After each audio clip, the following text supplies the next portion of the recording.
6. My one big thing, this month, the Ministry of Investment, MISA, published its investment highlights for Q1 2022. It's actually a good read. It's well organized, attractive, loaded with data points, but mostly it's 56 pages of triumph.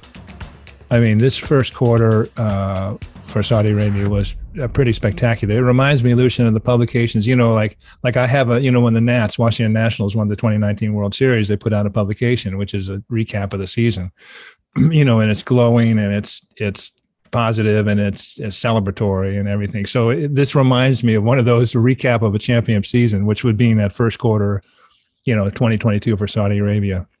It's rare for a publication to have a soundtrack with it, and it's "We Are the Champions" by Queen. Just auto plays when you open the publication up. So,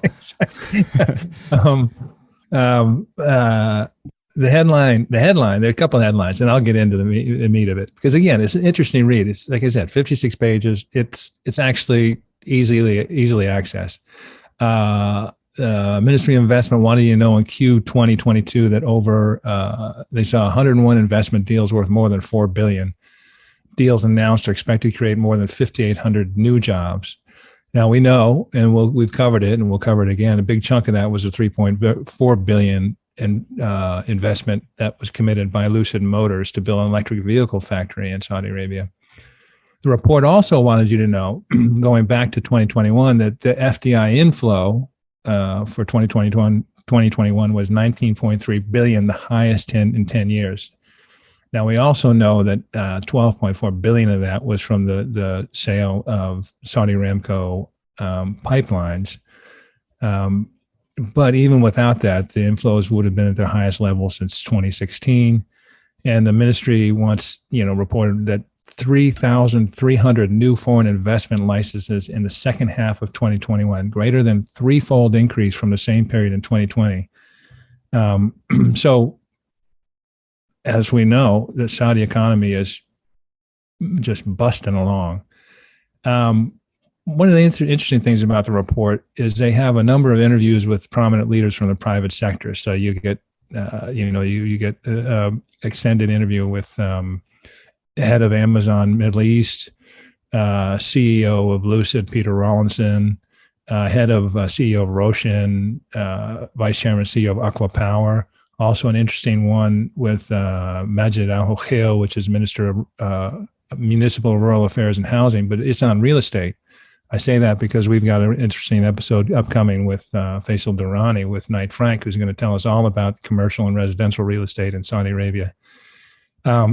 Saudi economic performance, Q1, Q2. So it goes on. I'm gonna do some highlights just because there's a lot of data points in here, and I'll just run through them. So 24.8% year-on-year rise in March's industrial production index, 22% year-on-year expansion of manufacturing activity, 26.6% year-on-year gain from mining and quarrying. 9,383 new licenses issued in Q1 2022, a 350% quarterly increase in licenses, 19 times greater compared to Q1 2021. 299 factories started in production in Q1 2022. And on and on. Like I said, it's a triumphant recap of an amazing first quarter. Of interest is there's other sections like that has a bit, and by the way, it's nicely displayed, infographics, everything. Home to the world's largest projects, or real estate investment funds listed on the Tadawul. And you'll like this, and I thought it was kind of funny. It was like our top three selections among the latest Invest Saudi opportunities. And so I listed three of them. One was zoo development, which I guess is a big part of Saudi Arabia's expanding quality of life initiative. Development of a bonded zone in Dammam, a big opportunity to transport logistics. And this is just for you, Lucian, the Hanagia project. Hanagia. Which is the major mine initiative that's underway. anyway, I recommend it. It's a good read, and as I said, there's never going to be this was the first in terms of growth of GDP is the best quarter since 2011, and we went over this last week. That 2011 was sort of an outlier rather in terms of actual economic growth. So Saudi Arabia, good quarter, and the Ministry of Investment is here to tell you about it with a really interesting report. Investment highlights for Q1 2022. Quite the quarter from Saudi Arabia.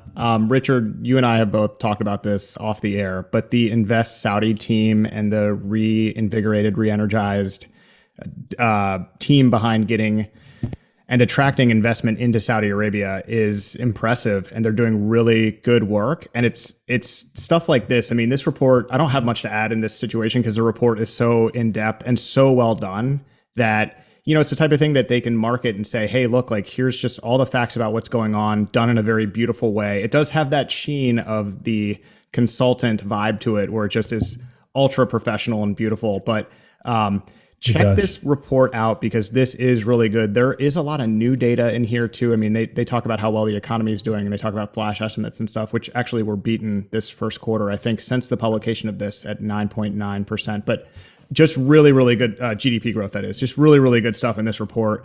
Worth checking out, especially if you're thinking about doing business in Saudi Arabia, if you're looking to contribute to opening a zoo in Saudi Arabia, if that's your sector. They talk about that a little bit. Or mining, Hanagia. Or mining, the largest mine potentially in Saudi Arabia. So yeah, there are a lot of opportunities. And Richard, this is all about Vision 2030, attracting foreign direct investment, something they really want. And now they're really stepping on the accelerator saying, hey, we're doing very well. Now's the time to get in. This is still at the ground floor of everything that's changing with Vision 2030. So jump in now. And this report really puts that on display. I should add, this was published in June. Early June, so before that 9.9% growth, but it predicted 9.6. Also, they have a section on some of the new laws, the investment law and the personal data law. So it's got a bit of everything. It's an interesting read. We will have this report on our website, sustg.com. We'll also have it on the 966podcast.com. If you want to go directly to it, it's investsaudi.sa and just go to the media center. It's there to download, and they have a nice summary of it. Just if you're doing business in Saudi Arabia or want to, check this thing out. I mean, this is a monster, and it's really good.